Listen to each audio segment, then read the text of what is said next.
Great. You ready, Terry? Okay. So good evening, everyone. I'm calling the meeting to order. So as you can see, there's 6 of us up here, and we have some updates. And I just wanted to invite Jim Haggerty to say a couple of words before we actually go through the agenda items. Good evening. Jim Haggerty, Town Clerk. This is primarily for the benefit of the people at home that might be watching this. This is an unusual situation where Friday afternoon, one of the members of the advisory committee resigned, and on Sunday, for a totally unrelated reason, one of the chair resigned. So both the chair and the vice chair of advisory resigned, which is just kind of an odd happenstance. But it leaves a situation where this committee doesn't have a chair or a vice chair. Ravi held the position of secretary. There was a meeting posted for today. So I contacted him and suggested that because this significant event happened within 48 hours of the meeting, 48 business hours, that's the open meeting law requirement for posting agendas, that the chair post a meeting that with the topics that the chair reasonably would expect to be known within 40 hours of meeting. Where this occurred within the 48 hours of the meeting, it is perfectly allowable to revise the agenda. In fact, you don't even have to revise the agenda, but the smart move, the more open manner, is to post a revised agenda, and you do have the ability to add to the agenda, which you've done, and your first order of business tonight would be to adjust reorganizations and election of a chair and a vice chair. So again, for the benefit of the people at home, that's how this came to be. It is perfectly acceptable within the open meeting law, and thank you. Okay, thank you very much, Jim. And I know we've thanked Jim personally and privately as well, but I just want to publicly also acknowledge the help you've given over the last couple of days, helping us shepherd and guide us through this process. Thank you, Jim. So, fellow members of the committee, I guess the first item, or the next item on the agenda would be to elect a chair and a vice chair. So would anyone like to throw their hat in the ring for the position of chair? That is the... Well, seeing that Kathy's silent, I nominate Kathy Cook for chair. I second it. Are there any other nominees? Oh, I'm sorry, Kathy. I guess, Kathy, do you accept the nomination? I will. Are there any other nominees? Sorry, anyone else would like to throw their hat in the ring?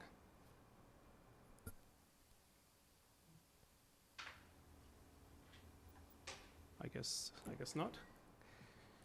All right. So guess we need to take a vote on this. All right. All those in favor of, and by the way, I'm taking notes as well, so just please bear with me as I'm doing this. So, all those in favor of Kathy Cook being appointed chair? So there's nobody on the phone, so it does not have to be a roll call vote. Is that correct, Jim? Okay. Would you please raise your hands? So it is 1, 2, 3, 4, 5. 5-0. Okay, very good. 501, I'm abstaining. 5-0. Okay, that's right. Kathy abstains. So just one moment.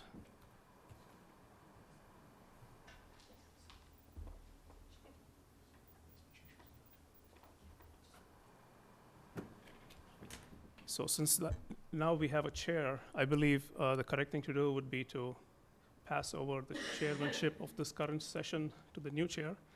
Congratulations, Kathy. And it's all yours.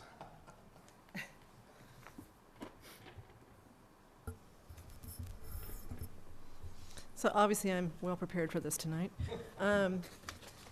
So for those that are new to this committee, there is no vice chair in the bylaw. We did this a few years ago. There is not. I promise there's not.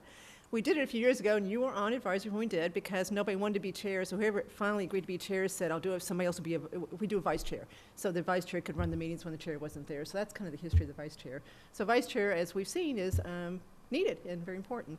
So before we draft anyone, is there anyone here that is willing to be vice chair for the rest of the year? It's a pretty short year at this point. Got a lot to do, but it's it's a short duration before we have to do this. I'm happy to do it if no one else is compelled to do it. Okay, so Chelsea's raised her hand. No one else has, right? I didn't mean to nominate myself. That's fine, that's fine. I just really. am happy to help out if needed and learn from the process. That's fine. Okay, so let's vote on Chelsea as vice chair. So everybody in favor of Chelsea being vice chair for the rest of the year? You can vote for yourself. That's your rule. Point of order, can we do it more than just till the end of the year? Because we're talking about just a number of weeks. Do we have to go through this whole process again in January? No idea. It's customary that it's been advisory's custom that the positions run through the end of the fiscal year. Okay. And at which time there are certain, for example, one of the vacancies right now would, when the moderator decides to fill that, select somebody, that position would expire June 30. So it's been customary to fill those the first meeting of the new fiscal year. And my term actually expires June 30th anyway, so that would be a practical reason not to go further than June 30th. I'd have to be reappointed. And just one note of clarification, so just to clarify for the record, both positions run through June 30th of 2019. Is that correct? Okay, thanks.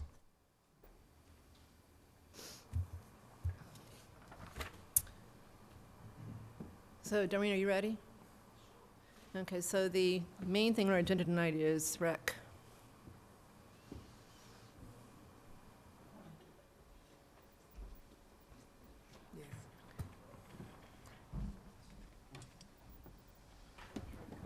Thank you.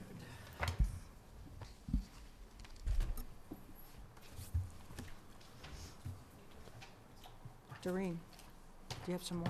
Oh, I'm sorry. Thank you. Chelsea needs one. Thank you.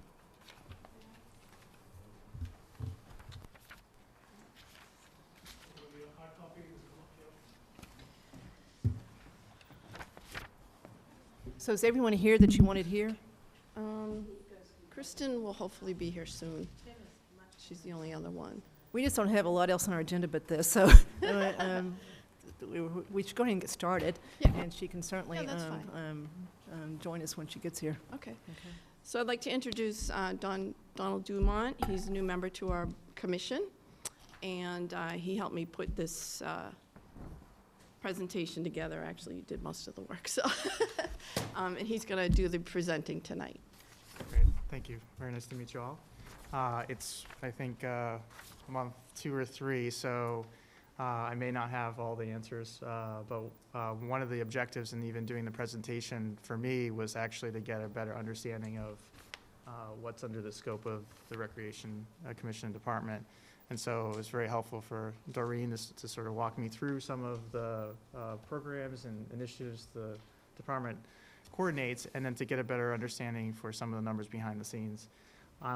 My background is in finance and accounting. So I was a CPA, I earned my CPA at Arthur Andersen. I spent about 18 years at a company called Iron Mountain, worked in various capacities in the finance, accounting, and treasury areas. And I work now presently in Marlborough as a controller for a regional company. So my background's business and finance and numbers. And so for me, this is an opportunity to sort of volunteer and give back some of the knowledge I have in the area that of the town that might otherwise need a little bit of assistance in that area. So agenda-wise, I thought if we were going to walk through it, it'd be great just to go over an overview of what the department has for programs and services, identify some of the activities we have are going on, and then talk about what is in the budget request for 2020, as well as share some of the numbers around the revolving funds. So programs and services wise, there's a number of programs across many age groups in the town, whether it be the RAP or summer camp. The department also oversees the management and scheduling of a number of fields and facilities, coordinates events, and oversees the 9/11 field. If we continue on to the slide 5, a little bit deeper on some of the programs. The RAP programs are run through the schools. My children participate in them, as many do. The townwide programs run all over in many of the facilities. 85 of them a year operate. From a camp perspective, we run camps in several of the schools. I think this year we utilized Trottier as a result of some of the construction going on in the center of town. And then coordinate Heritage Day and the Halloween party. Why this slide's important, just to note, these are the programs that are tied to the revolving fund, so I've tried to separate what programs fall into each category, so that when we talk about numbers later on, you can match programs to the appropriate funds. Just to give you an idea, I thought it'd be interesting to see how many participants we have in these programs. So on the left-hand side, you've got the annual numbers, over 3,400 participants last year for the fiscal year. On the right-hand side is just simply showing you through November how many participants we've had. So about 1,800 participants, and comparing it to the same period last year. A little bit lower in the camps this year. Woodward tends to draw more than the Trottier facility, so we're returning to Woodward next year, I think. We hope so. Right. Yeah.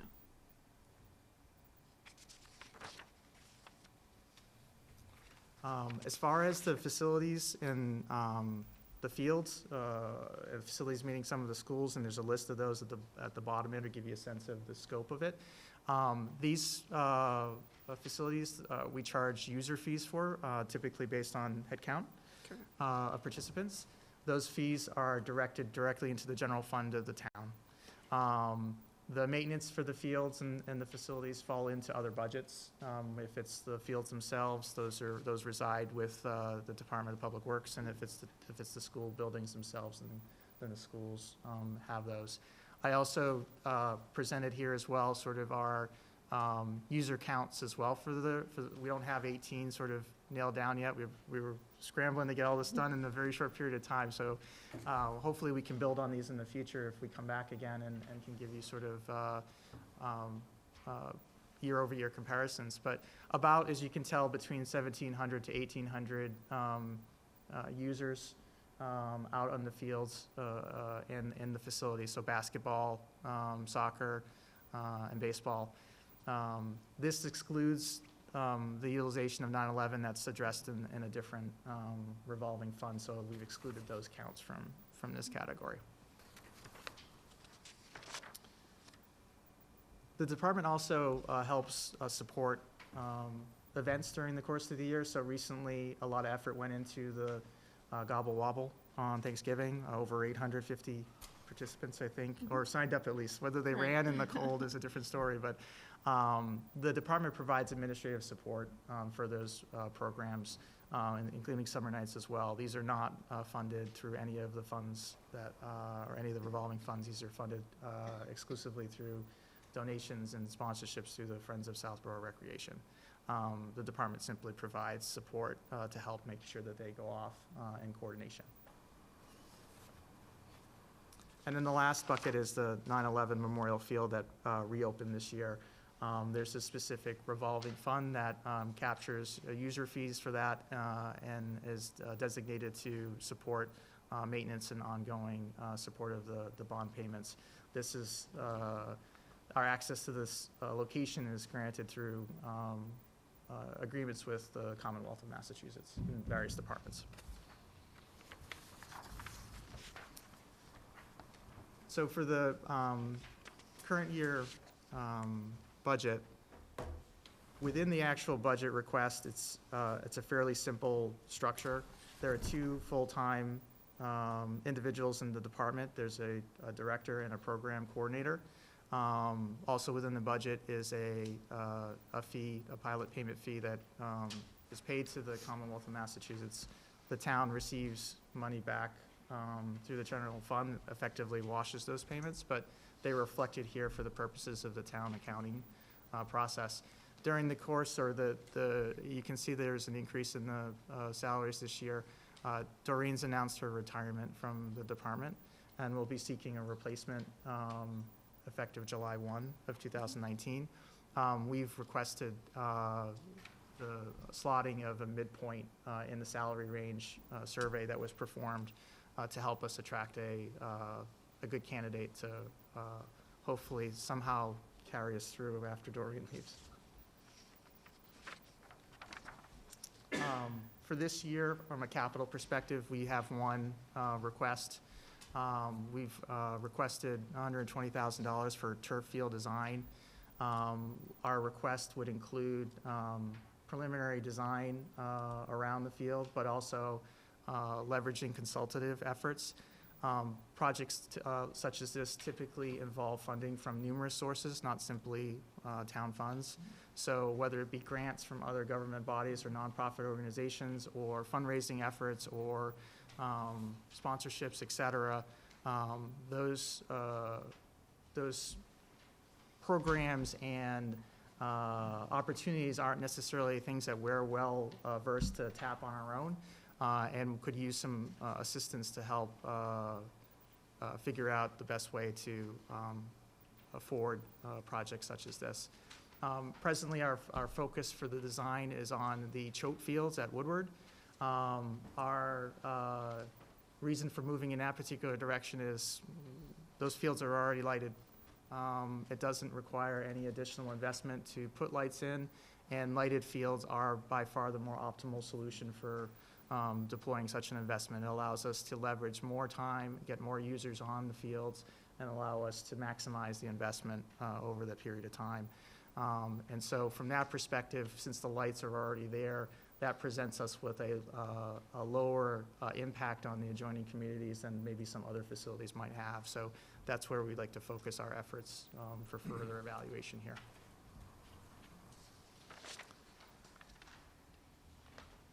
With regards to the revolving funds, and this again ties back to some of the RAP programs that we've seen earlier. On the left-hand side, and just for context, we've presented the numbers to match when the revenue is earned with the expenses. So this isn't a cash basis. This is meant to show if a student participated in June, we're showing the expense of the program in June along with the associated revenue. So more of an apples-to-apples comp than it would be if you were showing cash in and out. So this is sort of a, for lack of a better term, it's sort of a business sort of P&L view of the numbers. And you can see the programs are generally in the $380,000 program range, and the expenses are typically uniform with some proceeds there falling out. Those funds all go into the 53E.5 revolving fund. On the right-hand side, I just, again, tried to demonstrate or show what the first 5 months of the year look like relative to last year. And really, what we're seeing here is that we had a little bit lower camp participation, and that tends to be a program that generates more margin than others will from a program perspective. The next slide is your traditional government accounting view. So this is your cash in, cash out. I use the word roll forward, which is a finance term, and I helped Doreen with that last night. Basically, you start from the beginning and you roll it forward, right? So you start with your beginning balance, you have what comes in, you have what goes out, and it carries forward. And you can see the ending balance always moves up to the beginning balance. We've taken it all the way through the fourth column, which is labeled fiscal year 19 year to date, which ties to the ledger. The 292 ties to the ledger. For that last column, we've projected what we think user fees will be for the rest of the year to sort of lay out where we think the numbers will lie. We've also projected out some of the investments that we have discussed so far as a commission and would like to have accomplished hopefully in the next the remainder of the fiscal year. And you can see the revenues come in to match the actual and offset the actual expenses associated with the direct expenses associated with the efforts that are undertaken. And that's really sort of what we had. There's a couple of slides we put in the back just for reference purposes, so just a few of the projects that are ongoing. We don't have, I don't believe, we don't have anyone from the Department of Public Works here. No, we don't. So typically, they're the ones who execute, so it's Karen's usually the best to talk to actual status, but we figured we would at least put this in for reference. And then just a quick update on some of the projects that were funded from the last budget cycle and where they're ongoing. But again, I'm certainly not in a position to speak to these, and these would be something that we would want to involve Karen with. But that's the overview that we had pulled Could you together. just go back to that last yes. slide one more time, please? Thanks. This one here? So this is what you're planning on bringing up at town meeting, next town? No, this is what happened this was last last town one. meeting. Last town meeting, okay. Yeah, And where's the slide for the next town meeting? so the current town meeting is this one. Okay.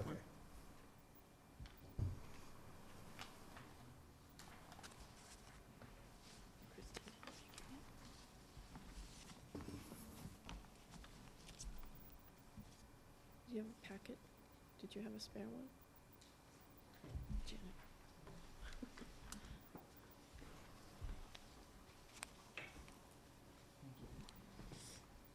So just to verify, even though this is town meeting 2020, it's actually for the one that's going to be in March of 2019. That's right. Yes. Okay, but for the fiscal year 2020. That's correct. So this is Sorry. what we're looking at approving at this Got town it. meeting. Thanks. Sorry, I'm still learning the fiscal year versus the town year sometimes is a little confusing. So this was a nice presentation, especially the roll forward of the revolving fund. So good job on that. So we can start down with Robbie and go. And we've got three things to talk about: current year budget, revolving fund, and capital, right? So you can address all three at the same time. We can do one at a time. So why don't you start out with any questions you have on either of those? I haven't had much time to look at this. Has anybody else? Yeah, so we're kind of winging this right now, just so you don't flip Trust through me, this, right? we were working this Okay. since we got the word that we were coming last week, so it's been sort of a scramble to pull it all together. Right, but it's laid out pretty nicely, so I think we'd be productive. So you want to start, Robbie? Yes, as a matter of fact, we just saw it this afternoon too. So my question actually has to do with this particular slide. Can you remind me, was there a feasibility study done that a turf field is viable at this location? No, that would be part of what the design work would do. We know the field itself, it's one of the engineered fields, so it's not just a plot of land. It already has had drainage work and is utilized. We did have what's it called, a Probable cost. a probable cost estimate done. The field itself, the most challenging issue with the design here is making sure you get the drainage right. But the opportunity from the utilization of the lights and the multi-use perspective, so with the softball players and the ability to fit in multiple soccer and lacrosse fields, makes it sort of a more viable perspective. Yeah, so I guess what I'm getting at is, I think we may have discussed this last year as well. I know you may or may not have been involved, Yeah, but basically, so feasibility and design are sort of two different things. yeah. So So you so cannot really feasibility- design something without knowing that it's actually feasible. So And how do you our sort opinion of- of probable cost would have likely said that it would not have been there would be no ability to put a field there, if that's what you're asking. So, we have an opinion of probable cost that says you can put a field there. I see. That's my layperson answer to you on that, as far as from what I've learned through the process. Okay, thanks. But just to clarify, at last year's meeting, we were looking at the turf field being at Neary. Correct. Okay, so you've changed your mind as far as where you want the turf field, and you think Choate is the right place to put it. That's right. So we looked at, it did not get approved, that was not approved last year, but it was on the warrant article. That's right. Okay.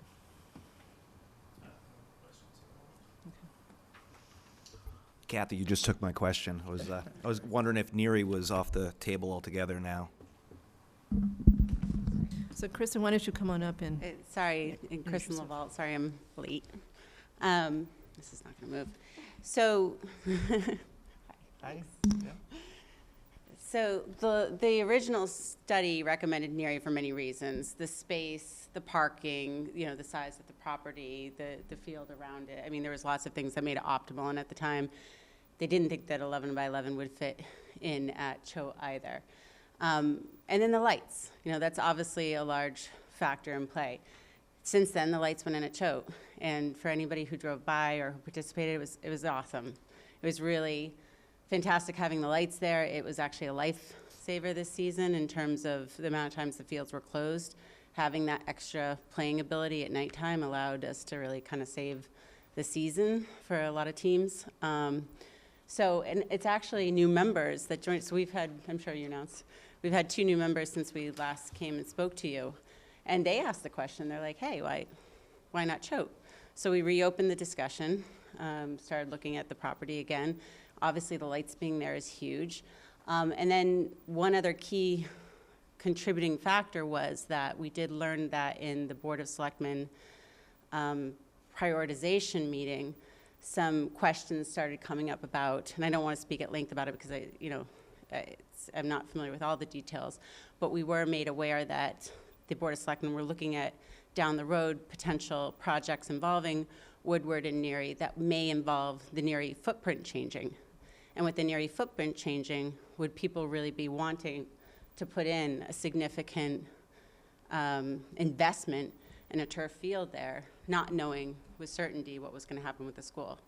So with all those contributing factors and with some fresh voices at the table, Choate became a very logical choice. And quite frankly, this last season kind of underscored it.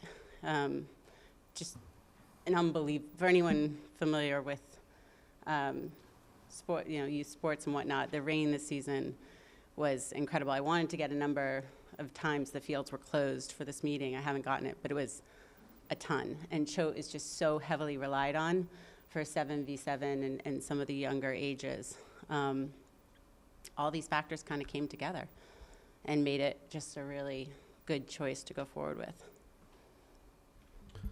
Thanks. I think it is very smart to leverage the lights that are already there in the field. It was good thinking. Thanks, Don.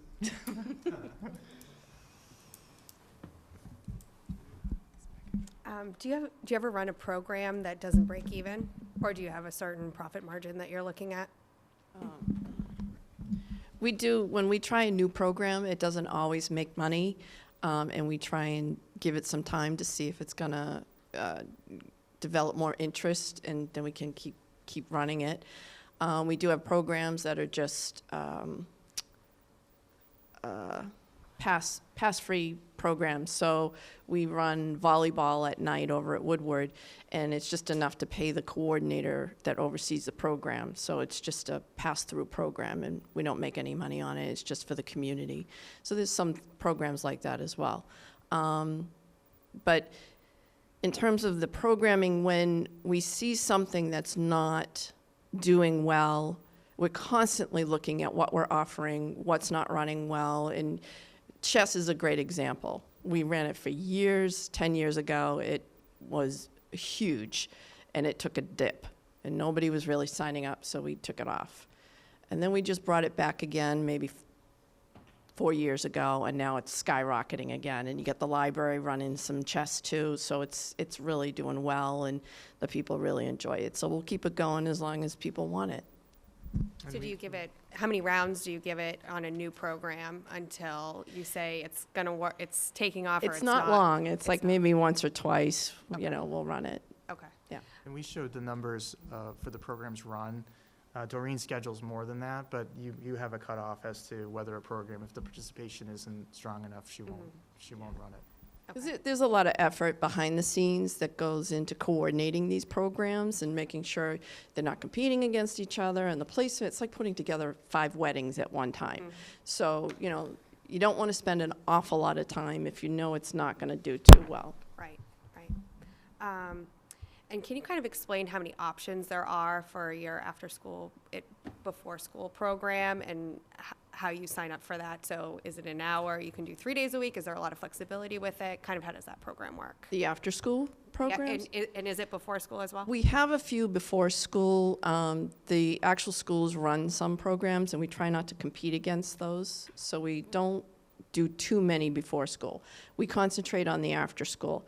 We offer 5 sessions throughout the school year, and they're 5 weeks, about 5 weeks each. And we offer 3 to 4 programs per day at each school.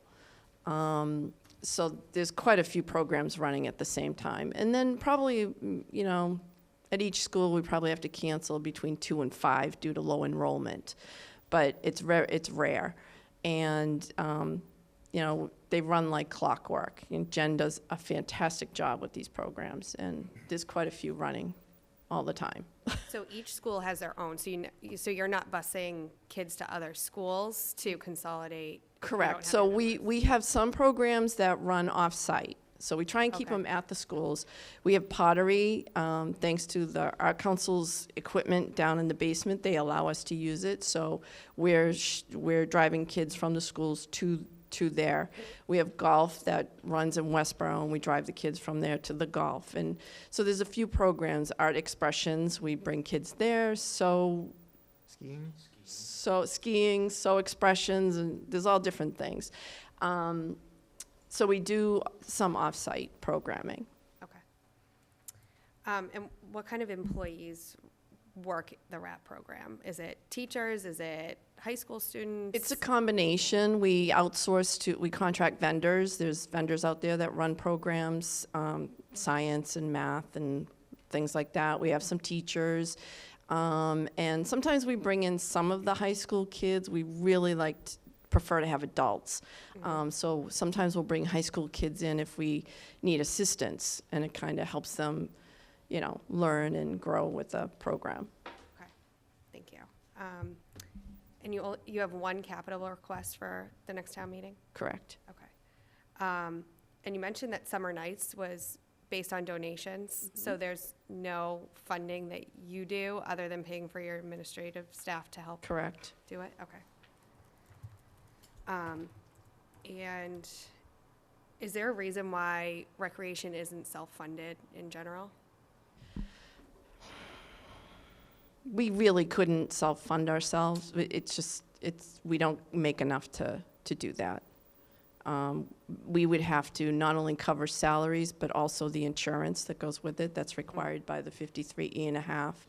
We don't make enough money to do that. And years ago, we used to have several line items in our budget for other things, travel and everything like that.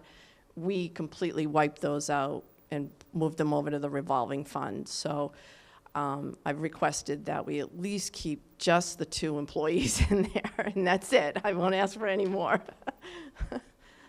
If you don't have the 2 employees, there's not much you can do. Okay. And one last question, for the CHOTE assessment that's going to be done, is that factoring in the public safety building and the changes that were made to CHOTE? Yes. It would have to. Okay, Yeah. okay. I'm done, thank you.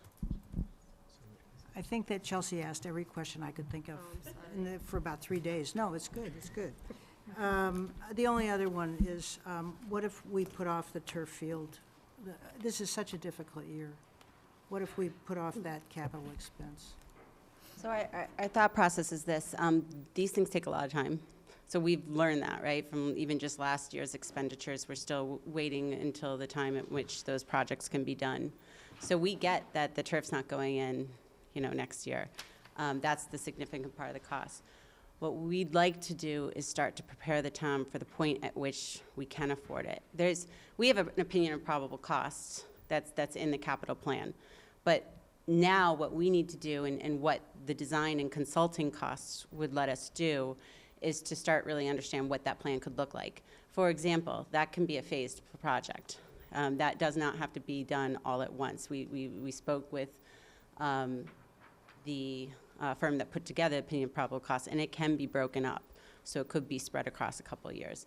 The opinion of probable cost is kind of like an all-in cost. There's things that we may opt to take out. So what this cost lets us do is start to really dig into that. Now, the most notable, I think, difference between what we probably presented last year and this, and I'm looking to Don to give him credit, is the concept of consulting and bringing in someone to help us understand, and you might be able to speak better to this than I. I mentioned it earlier. It's Okay. Where else can we fund it so that the burden on the town is not equal to the probable cost estimate? So to the extent that we can investigate and exhaust any opportunity to draw funding from alternate sources and present that as part of the package, as opposed to simply asking for a number and not having an adequate plan to support it. I think an adequate plan should include how are you going to be able to help finance it, whether that's through other sources or even just demonstrating that user fees for the fields themselves might be helpful to support it or even be able to support it. Quite similar, I think, to some of the effort that happened with the 9/11 field. So I think we can learn from some of those projects to help make this a better proposal for evaluation going forward. Okay, thank you. I just want to reiterate, like, the urgency with which we presented last year and the situation with our fields hasn't gone away, right? We still have that same urgency, so we get that we can't, and this turf field really is a key to solving that problem across our fields in the maintenance cycle and being able to rest them. We get that we can't do that right now, but we want to position the town as best as possible for when we can, because the fields are getting worse and worse. You know, there was a situation with Calander, wasn't used this year by Southborough Youth Soccer for multiple reasons. So we get we can't do it right now, but let's position ourselves for when the town can. So can you put the slide back on for the revolving fund details? Yes. The roll forward? This one here? I don't know, my glasses on, Judy, 15, 16? And they got it up behind you too, you can look it up there. Okay, so Doreen, correct me if I'm wrong. If we go back to fiscal year 16, starting there, starting with Choate Lights, the 40, go across there, 19,105, then go to Neary Tennis Court, restoration, 15. Go below that, Fayetteville Memorial Park, the 165 and the 10,000. Aren't those there because the costs were more than what was anticipated when you first proposed the warrant articles, and this is where we had to go? The CPC funds were supposed to pay for those, for the most part, Correct. right? So Correct. they ended up going, in some cases, way over what we thought for various. Okay, Correct. so that's right, right? Yep. Okay, now let's go to the slide that shows what you want to do with the new projects. This one here? Yeah, that's fine. No, let's go back to the slide that shows what we approved at last town meeting. Oh, sorry. This one. Yeah. Okay, so we've got 3 there, right? These are approved, not done. Okay. Sorry. Is there any concern at this moment that any of these are going to not be fully funded with the monies that are approved in other places? So we end up with the same problem we had No. with the previous? There's Okay. no concern. Okay, so we can bank on that? Yeah, Okay. All right. learning from You won't past- be here next year, okay, so. No, but seriously, learning from past experiences, we built in the contingency, we made sure the design cost was there, we made sure there was project management costs involved. Okay, So those are 3 of the steps that we took in reaction to what had happened with past projects. okay. Um, So there's no pressure on the revolving fund from any projects that we've just completed, about to complete, in these. So we're looking at going into fiscal year 20 with about $280,000, right? Okay. I can tell you, Chelsea and I talked about this, and I guess I just forgot. You really, it looks like your net profit from the RAP programs is about $60,000. That's what you really add to the revolving fund each year. So of course, what's here now is accumulation of many years of money not being completely spent. Because if you look at what you're forecast to do for the year we're about to finish, you're going to actually end up with less than you started with. Not much, but you are, so you're not adding anything to the revolving fund. Okay, so the 2 things that you are using revolving fund for this year that are going to use up all your profit are the Finn basketball court, right, which looks like it's approved by the commission, and then possibly the program room renovation, right? So what is that? So we recently had Youth and Family join us in our building at South Union, which has been a great partnership. And during that, we lost a program room down where their offices are now. So we're looking to move that space upstairs. And in order to do that, there's a few things we need to do up in that room. And we thought it's for our programs, and Youth and Family can use it, we can use it, the town can use it. So the revolving fund would be a great opportunity to use those funds to fix that instead of going to the town for more money. Okay, so it sounds like you're still debating whether you're going to do that or not. What's this? Okay, now let's look at the current year proposed budget, which is just the salaries. So that's a big increase in salaries percentage-wise. I mean, it's a small budget in total, but it's still a big percentage increase. We've had discussions over the past few years about Doreen's salary, whether it was right or wrong, where there's a lot of people thought it was much lower than it should have been.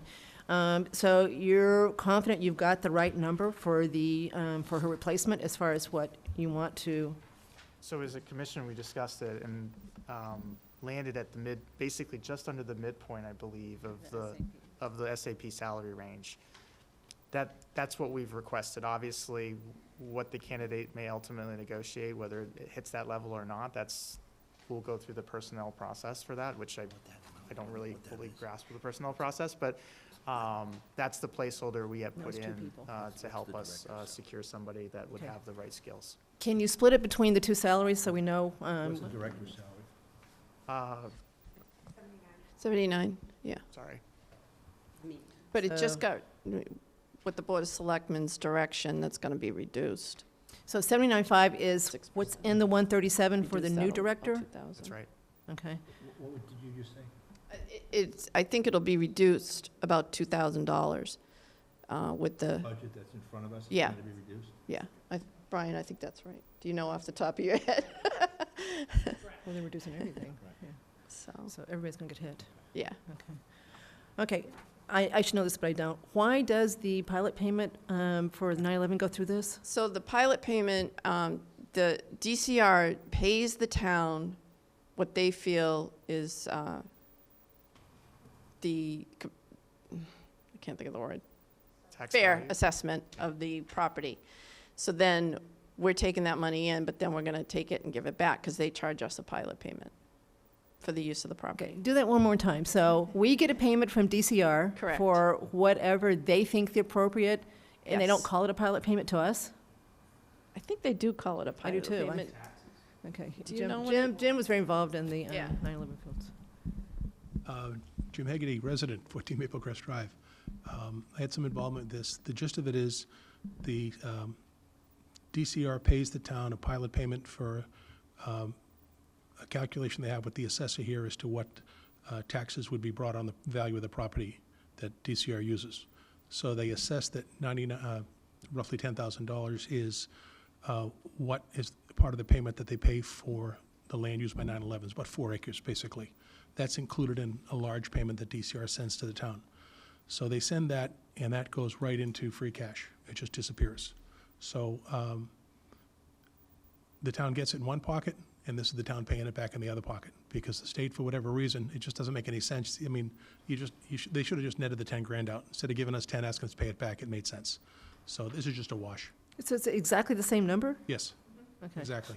It's just a crazy wash. All right, so the last one is capital for next year. We've talked over the last year or so about many, many projects. Doreen's going to be mad when I say the following, which is the requested capital has gone way up and way down and way up. And so it really has had a lot of gyrations, right? 18 million, yes, you did tell me that one time. So at this point, it sounds like the project that you really want to focus on is the turf field. Yeah, our priorities last year, aside from those that got funded, the other two that did not were turf design and Calander Fields. Those are still our priorities. There is one correction I want to note, and Brian and I are working on this right now. He just sent me something over yesterday. I got to send it back because we had changed the turf design cost. Just to clarify now what the priorities are. So our original request to your question about capital items was actually for the turf design costs and Calander design costs. If you remember, Calander's still to us a very important field, and it's a great field. This year it wasn't used for multiple reasons. At town meeting last year, the questions all centered around the feasibility of given the drainage coming down, the feasibility of fixing that. And so clearly to move forward, we need that design cost to alleviate those concerns. So our two priorities remain turf and Calander Field. Those were the two design costs we put in, and that's just what I needed to clarify with Brian. We're still working that out. But those were what we put forward. So again, going back to your question, initially we had submitted 2 sets of design costs, the one for the turf and the second for the Calander Field. The Calander Field is much less because of the overall cost of the project. So the 120 includes both. The 120 is, and that's again just what we're working on clarifying now, the 120 is just for the Choate turf. Okay. So for town meeting, you're going to ask for design costs for Calander also? That was our original intention, yes. Okay, and it's still your intention? At this point, yes. Okay, and do you have an estimate of what you think that is? I don't remember off. No, it was in the 20s, I feel like. It was, if we could pull up the cost of Callander Field, I can probably actually tell you that. It was roughly 10% of that. They were, I don't think I have that information. It didn't get into this slide. Okay. We'll get that for you. It was, I believe it was in the 20 to 30K range. Now, there is one thing about the Callander Field that why I say maybe, I guess, is that there are discussions that need to happen between the organizations involved, like between Carriage Hill, between SALT, between the town, to see, if we can obviously sort through some of the questions and concerns ahead of putting it forward, what would be a third time. So we think those conversations are critical, and depending on where they land, it wouldn't make sense to go up and have that debate all over again. I think we all agree that really needs to happen, and so that's why I gave you the kind of maybe. Okay, so we'll discuss that one when you get more Right. clarity. So the 120, you think is a good number? Yes, Okay, and you've got a proposal from someone saying that's a good number? yes. So when someone stands up at town meeting, which they will, and they won't probably have looked at what's in the warrant article as far as the capital budget for the next 10 years, and they say, well, what's the field going to cost itself? Are you going to be ready to answer that? Yes. Okay, all right, okay. So, thank you. I'm going to have a lot of questions to go through on the slides, and I don't want you to presuppose any bias in my question, for two reasons. One, I'm new to advisory, and two, I got this about an hour ago, maybe an hour and a half ago. That's when I first started to look at it. So can you first go to slide 6, please? Yes. And it looks like, the way I read this, that the total programs has gone down 136 since fiscal year 15. Is that? I'd say it's definitely gone down. It looks like 150? Yeah, I had 136, but we'll say about 140. Okay. Is there any effort or plan in place to increase programs and thereby increase revenue? So what had happened there was when we looked at the programs, we noticed we were putting a lot of effort into putting out a lot of programs. And more so than not, things were getting canceled. So back to, trying the program, putting all that effort into it, and getting nothing back. So we streamline more and we concentrate more on, what's going to be successful. So we just we put out there what we know is going to be successful and run now. And how do you evaluate the cost per program? So the cost per program, we determine what's going to be the instructor fees, the supply fees, and then our administration fees. That's pretty much what we do. And we try and keep all our programs as low as possible so that, it's affordable. We have scholarships through the Friends of Recreation so people can afford them and people can participate in them. And the 648 programs that are depicted here at fiscal year 18, do you expect that to be the same in 19? About the same, yeah. And does recreation have a 5-year plan No. projection? No. Okay. The next page, just question rather than a substantive inquiry. My son had the privilege of playing baseball on the fields here in Southborough. And ultimately was able to play on college. In college, you have 9 fields. Where are the 9 fields? You've got Are they 9 real fields or? the diamonds. Yeah. Yeah. So you've got Trotter, you got one at Trotter, you got one at Neary, 1, 2, 3, The 4 one at at Neary Finn. is the wet one? Yeah, That's the not wet playable one. though, right? But it's there. Okay, all right, yeah, Play soccer on it. okay. All right, where else? 1, 2, 3, 4, 5. 1, 2, 3, 4, 5. Don't forget T-ball over at Mooney. You've got a T-ball over at Fay, and then you have the one at Choate. Oh, we have one at Fay. Okay, Fayville. Fayville. all right. Can you look at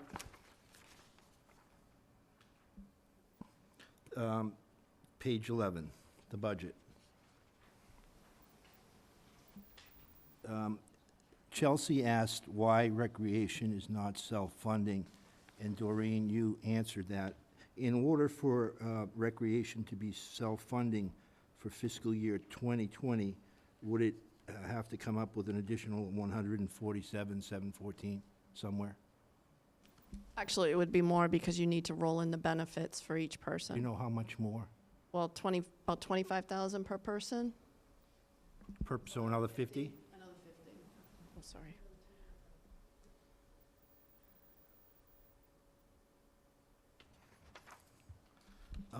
The next page, please. I've had an opportunity to talk to a lot of people in town over the past 7, 8 years, and my recommendation, to the extent it carries any weight or could influence you at all, is it might make sense to hold this one for 1 year.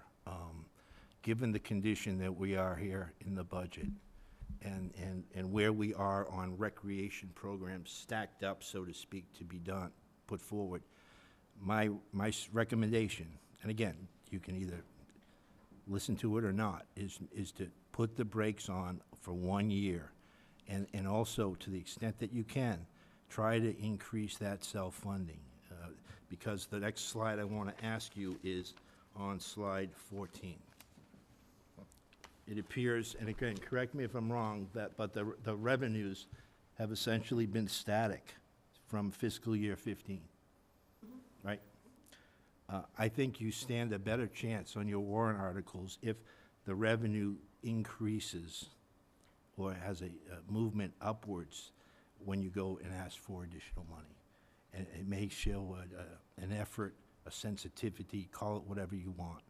But, you know, if there's a way to increase that revenue stream, you know, 15, 20,000 each year, I think it's going to go a long way in being part of the persuasive package that you could present at town meeting.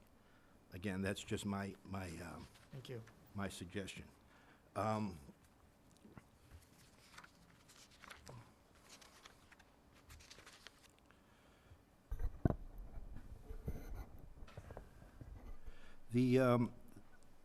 The fields that are lighted, do we secure revenue from out-of-town sources that may want to come in and use the fields? The out-of-town rentals have dropped dramatically. Number one, our fields aren't strong enough to take on more, except for our own in-town use. And when Fay and St. Mark's schools have increased their rentals dramatically, so they take on a lot of outside organizations. So the condition of our fields do not allow the increased use, is what you're saying? Correct. We keep it as low as we can.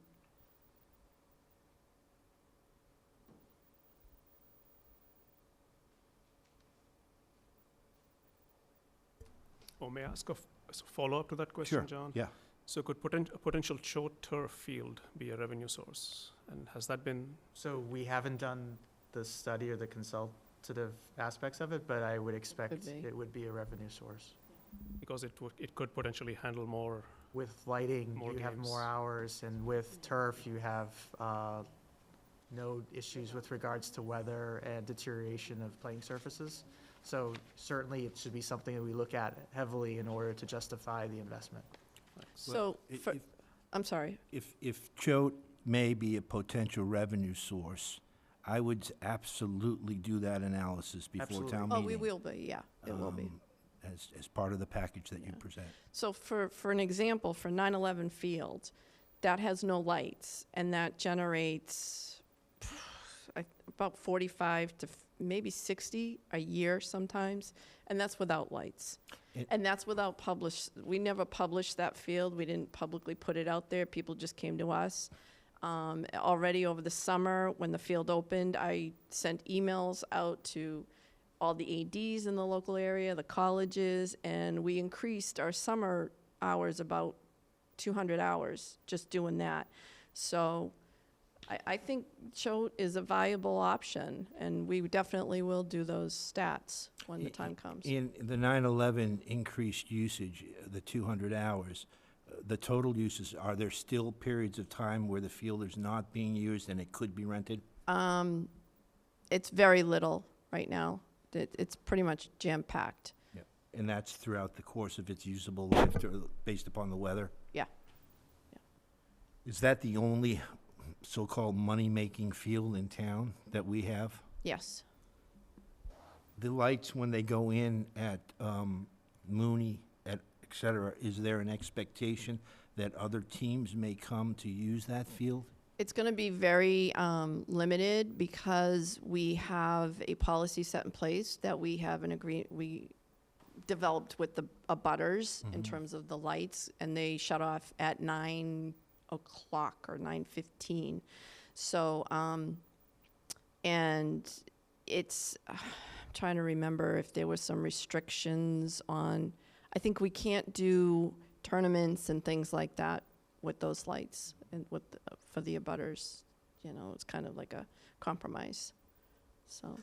How much of the director's or the assistant director, I'm not sure what the second person's title is, job is involved in spitballing ideas or ways to increase revenue, if at all? We do it constantly. We're just sitting and trying to think of ideas.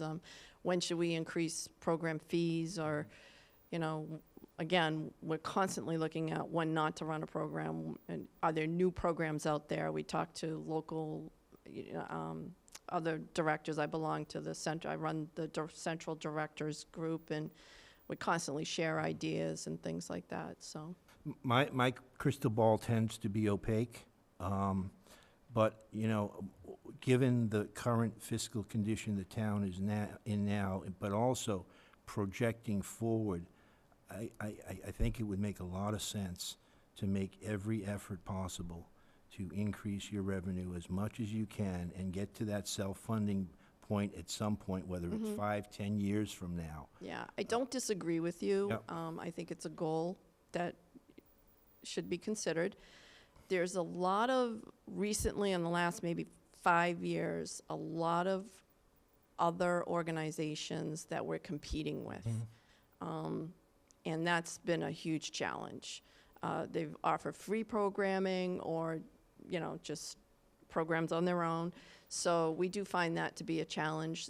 Some of these organizations have a lot better facilities. We don't have great facilities to offer some things.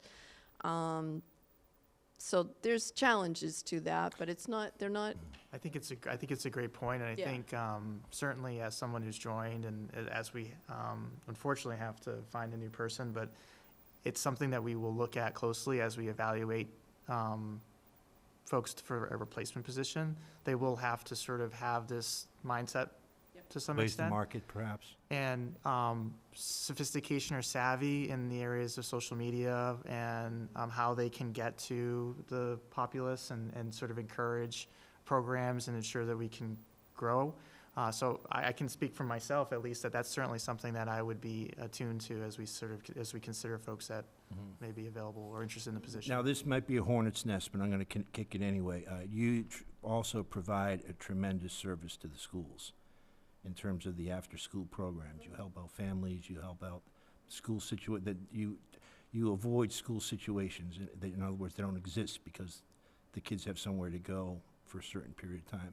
Has there ever been any discourse or discussion at all with recreation in the schools in terms of them helping you out with your budgetary needs? let me make sure I understand. Yeah. The school's helping us in Yes. terms of budget? Well, you set up these, do these RAP programs cost you or the town anything? Just the instructors and the supplies. The Okay, is there any schools don't charge us for, the only thing we pay for in the schools is when we do weekend use, you need to cover the custodial time. But according to the school policies, they do not charge any rental fees to town departments. Do you have an idea as to what the instructor and the materials costs are for the RAP program? Overall, Total. Yeah, I don't know if we have it specifically for the wrap. We do have it for, we didn't put it in the slides. I have it in here. Let me bring my glasses. So in FY '18, our gross revenue was 212, and our expenses were 136,000. 136 of expenses. Yep. From instructor and materials for the RAP program. Mm-hmm. We could, if it's helpful, we could share some of this with you. For the purposes of the We have slide deck, it was. Yeah. Yeah, I don't summarized need it. to get that granular. I'm Yeah, just yeah, trying yeah. to figure out ways such that you can climb that $200,000 Oh, amount to point, the become point, the self-funded. point's totally received. I Yep. think that's Oh, something that yeah. we'll definitely, investigate and explore going forward. I totally Yep. agree with your, Yep. your, guidance there, and I think it's something that we should, thoroughly look into. And don't take anything from my questions. You know I'm a huge supporter of recreation. I'm just trying to look down the road. No, we and- appreciate that. And, you know, you just pace yourself a little bit. Thank you. That's all I have, Kevin. So can I go back with a couple follow-up questions that kind of lead? So now I'm slightly confused. So let's look at this slide compared to, Judy, what is that? What's this number? 15. 15, sorry, I don't have any glasses Yes. on. So, okay, now go back to the, Yes. take fiscal year 18, the 383 is your revenue, right? Yep. So that's not just RAP. That's not just No, RAP. no. that's Okay, the- so what else is in there? So it's this, if you go back to slide, Right there. slide 5, it's the RAP, it's the townwide programs, it's the summer camps, and it's the Heritage Day and the Halloween party. Okay. This list maps to the revolving fund. Okay, so now go back. 15. This Okay, one? so, just take fiscal year 18. So this is what the number I was, when Chelsea and I were talking, this is what I had in mind, the 167 as your net profit. Okay, so 167 there. Yep. Why on the revolving fund slide is the profit $60,000? So, in the 60. What's different, the numbers? Where's the 60? Is that Well, I'm the- just doing the math real quick. So take fiscal year 18. Yep. So you've got revenue of 378, which Yep. is close to matching what was there before, right? Yep, that's right. And then you've got probing expenses of 268, so that's a $100,000 Yes, difference. so what that is this slide is meant to show you sort of apples to apples. The revenue that we receive from students participating, let's pick the RAP, against the expenses that go against it. However, this slide is based on the town accounting. So these students may provide their cash in fiscal year 18, but the expenses may not actually be paid for until fiscal year 19. So Okay. there is a disconnect as those periods roll forward. Okay, but there's still, okay, it still should catch up at some point. So if that's one case, there should be a year where you see a greater profit than you do over there. Assuming every year you have the same participation and the same programs with the same costs. Yes, but if you have variations in participation in programs, it will not match up perfectly like that. Okay, I'm still not quite sure why done, and it's not because you've got other expenses in this line item here called program expenses that you don't have on that previous slide? Because here, look what you say salaries, office supplies. So Yep. on the other slide, do you have those So- same numbers? So correct me if I'm wrong, Doreen, but these costs are the ones that are mapped specifically to the programs themselves.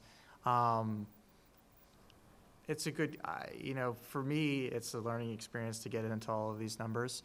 So you're an accountant, so let's talk accounting Yeah, for a minute. no, I That's the totally gross get- profit on the other slide, This is right? gross profit. And then this slide is all-in expenses that are allocated to it besides, This is, if I were to describe it differently, this is your P and L. Yeah. This is an attempt at a cash flow statement. okay. So I still don't see why they don't match up better, but, because if you go back to the Fair previous enough. one, that's what I thought, I thought that's the kind of contribution that was being made to the revolving fund, but it's not. You're not getting 167 a year into the revolving fund.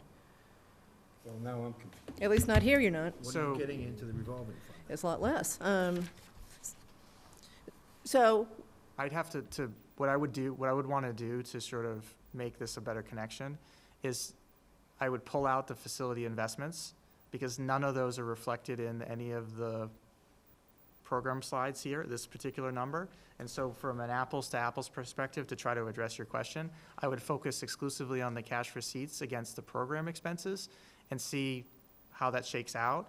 And ultimately identify if there's any gaps. So for example, in fiscal year 18, you had 378 in receipts, you had 268 in program expenses. That would say there's about 100. That's 110, okay, so that's Yep, better. right? And that would, this says our proceeds were 167. I think that's an element of timing with regards to when those expenses are incurred period over period. It's not, it's not displayed in a way to answer your question. But you know what I'm I know asking. I'm what you're trying to looking for. reconcile those two, and I can't do it. So I can't, even going from cash to accrual, whatever, it should catch up, if it's, I understand. okay, so we won't belabor that, but. Give me like a few more months. Yeah. Because again, what we're trying to do is see if there is, and I'm repeating, a way to put the salaries into the revolving fund, so that, they can be self-funded. And you can't based on that other slide, or this slide, but you could based on that slide, almost, Right. Right? So, I understand. okay? Okay, so I had to go back to that, so. Anybody else? Brad? No? Robbie? Actually, I did have one question. Oops. On, and maybe I missed it, on slide 14, back to the program expenses, so the revenues have been kind of flat, right, or pretty close, and the expenses have been going up. I just missed why the So expenses the expenses have gone up due to the increase in salaries, because the minimum wage kept increasing, and so we had to adjust for that. So that Okay, was so it. it's salaries only? Mhm. Okay, thanks. So anybody else before we say goodnight? So we need to keep us posted on what's going on with the Calander Field study, right? So we understand that. I'd say be ready for town meeting so that you don't have the Carriage Hill guys contradicting you as far as what's wrong with that. So maybe meet with them. So you've really got a good story as far as that goes. And we'll see where this goes. Okay, thank you. Really Thank you. appreciate it. Thank you.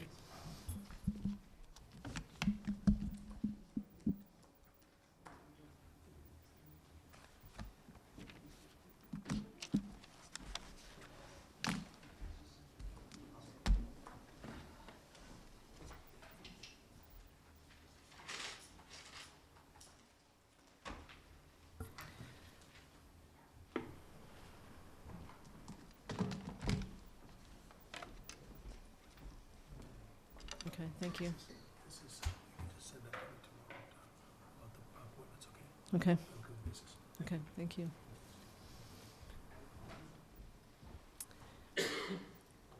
So I think we can just, why don't we jump around a little bit and let's get the minutes that Robbie got such a good job on. So there's 3 sets of minutes that need to be approved. One is a revised set of minutes, I believe, and then the last 2 meetings. Okay, so do you want to explain the revision from October? That's right. So the meetings from the 23rd of October, basically we in the minutes refers there was a liaison tasking list that was distributed and that we discussed during the meeting.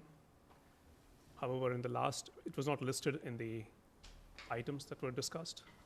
So the only change from the previous minutes is that I've added that item number 6, which says that this is one of the artifacts that was discussed.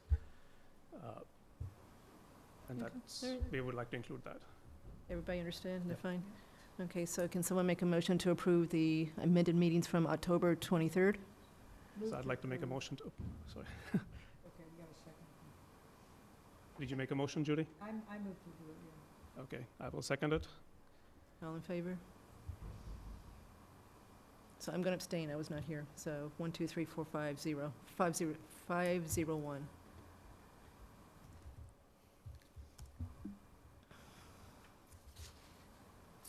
Okay, then the next meetings are original meetings, minutes from the last 2 meetings. So the first one is November 29th, I believe. That's right, November Okay. 29th.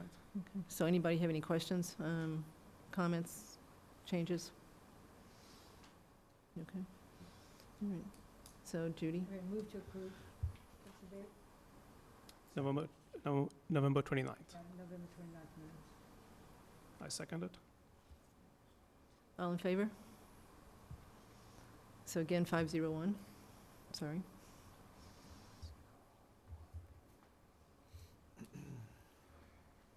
Okay, the last set are from last week, December 5th, I believe.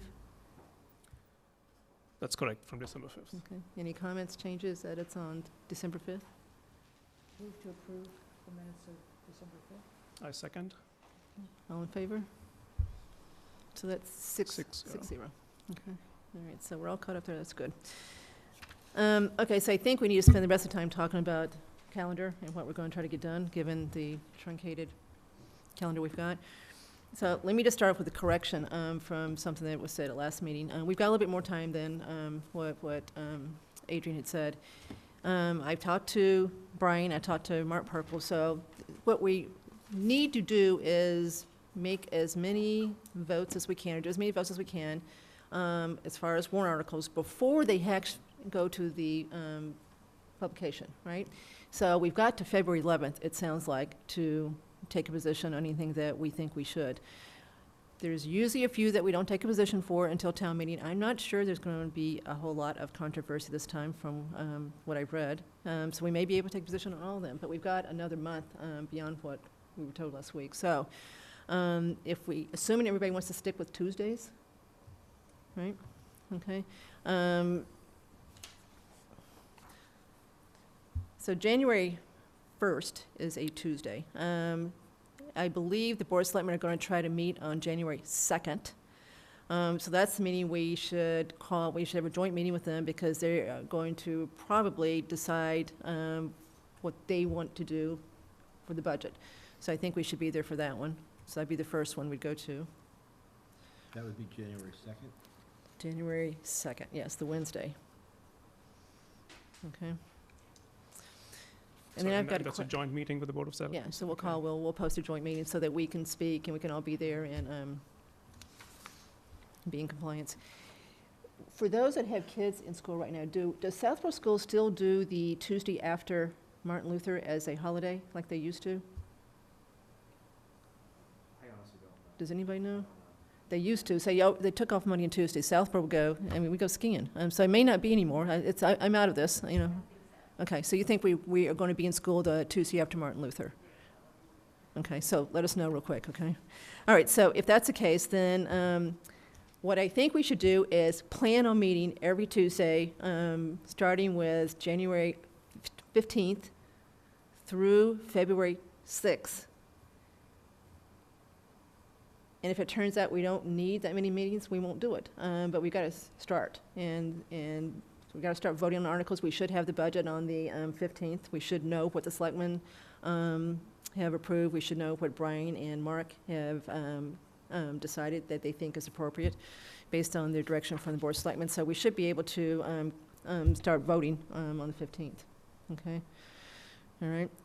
That takes us up to the 6th. So at that point, we need to... February, yep.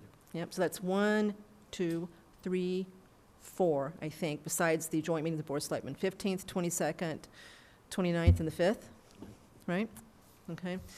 Then we still have another 6 weeks between then and the actual town meeting, which is March 23rd, Saturday, March 23rd, right? So what I'm proposing and like to discuss is we then use that period to start looking at the long-term budget, including what we think the budget's going to look like for fiscal year 21, which I think is relevant to what we do with fiscal year 20.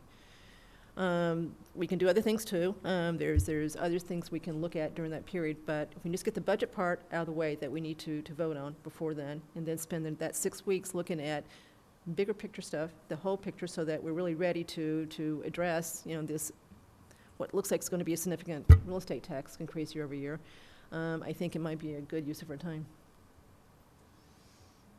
But So you're not proposing meeting every Tuesday between? no, Okay. no. So there we're talking a couple of meetings, probably, right?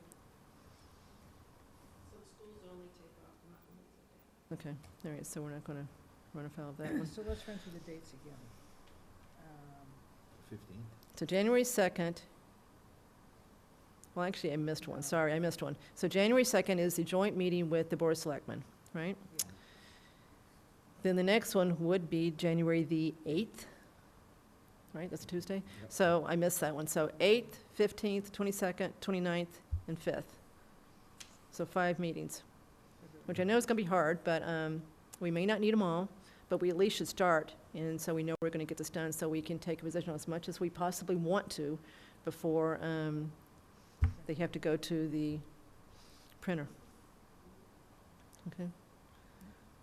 Everybody agree? Okay. And then a couple of meetings between February 5th and Yeah, March and we'll set 25th. those, once we get closer, we'll decide what those are. And that would be just truly focusing on the long term, the impact. We'll look at all the debt, et cetera, so that'll give us time to really look at that solely and spend some real time with it and decide what we really think about that. So we may end up, even though let's say we vote for, let's say we agree with the Board of Selectmen, we go in, we've approved we voted that we want to support the budget that Brian and Mark have come up with, the Board of Selectmen have approved. We can always change our mind in that 6 weeks. We could always get in front of town meeting and say, look, we've actually looked at this closer, it's long-term, and we really are going to have to do something significant in this budget to keep the finances viable for the next few years. So we could change, you can change your mind. We can get up and say, this is what we did the last 6 weeks, but we've got to at least try to take a position before then, because that's what's expected of us to do. Our job is to basically recommend to the town what we think about all these articles, including the budget article. And we will have the budget articles, at least in skeleton form? Yeah. Okay. Yeah. So Kathy, are we not meeting in December? Any other? I don't see what else we can do right now, Brad. They've got so much still to do. I mean, they're still working really hard, and, nagging them about something that's not ready is not going to do anybody any good. They need to focus, Brian and Mark need to focus on what they are going to recommend to the Board of Selectmen for a 6.5% to 7% year-over-year real estate tax increase, I believe is what you're going to,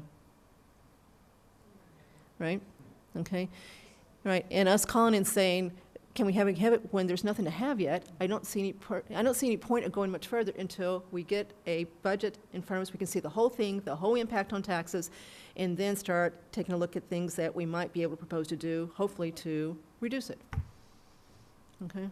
If anybody disagrees, I mean, we can do it, but I just don't know what else we talk about until we see that. I don't disagree. Okay. All right. So that's a proposal.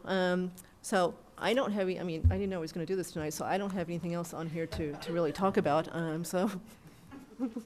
Oh, that's new to me. I didn't fully into that. Okay, so, unless anybody has anything to talk about, we'll turn it over. We have to do public comment, is that part So of we'll it? turn over to public comments. So so with the minutes that we approved, I think we'll be all caught up, and of course, there'll be minutes from tonight as well. But I went back and looked, Kathy, and there's still minutes pending from January 31st. And the way I look at it, the 3 ways we can handle that, either they be composed. You're looking at me because you think I'm responsible? Well, that, I believe Well, that that's true to say, because Frank kept asking me, I have no idea what he's talking about, so I don't know that I have minutes that I owe anybody. I'm happy to go back and look. Okay, so if you don't owe the meetings, then, right, so there are two other possibilities. So if you'll let me finish, I just want to go through those two. So the video from that, I'm not going after who's responsible or who's not. So the other It's options okay. are, so there's a You can 3-hour say who's responsible, so you think I'm responsible for January 31st of based on the emails that I've 18. seen. Okay, fine. If it is not true, then that's, It's that's all right. probably you. So. Okay, all right. So there's no one else. Okay, so if I'm responsible, I will go back and look and try to get the minutes done. Okay, Okay? so would you like to hear the two other options, or are we all set with that? Instead of doing the minutes at no, let me, Two other options for doing the minutes. yeah, go ahead. One is, I think, did we talk about hiring somebody to actually do the minutes in the past? So we could there's a 3-hour, 6-minute video that someone could watch and generate the minutes for us. And the other option is one of us volunteers to do it, looking at the 3-hour, 6-minute. So are we talking about just the one set of minutes or going forward? No, just the one set of minutes. So you are being really generous and asking me whether I would like to find somebody to do the minutes for me? I'll get the minutes done, I promise. I'll get them done. Don't worry. So I thought you were talking about, because we have hired a person to do minutes before. Sam used to do the minutes, did them regularly for years and years, but we did hire a person, and there is mixed opinion as to whether it was a good idea or not. We've got a very tiny budget in advisory. I don't think we've spent much of it this year, so you're not talking about doing this going forward. I'm just basically trying to get us all caught up and Okay. get all the paperwork All right. in order. So you're being very And I'm just- diplomatic. It's based on teamwork, how do we get it done? I'll get the minutes done, so Rich, you're being very nice, and that's a nice alternative.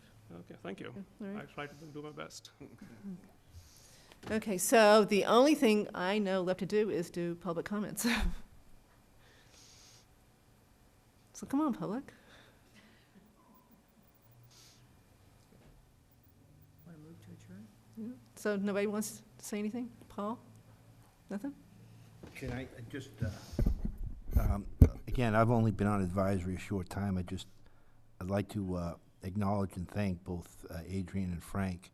In my short period of time, they exhibited the type of qualities that you really aspire to in town volunteerism. They were committed, dedicated, and passionate, and I think the town should owe them their gratitude and thanks. That's it. Yeah, I second that. Okay, so make sure that's in the minutes and it's on TV, so it's good. And then they will get acknowledged at town meeting, I'm sure, when you talk about volunteers that have retired, right? Right. Okay, so motion to adjourn? I move we adjourn. Okay. So Chelsea second. So, Chelsea? So all in favor?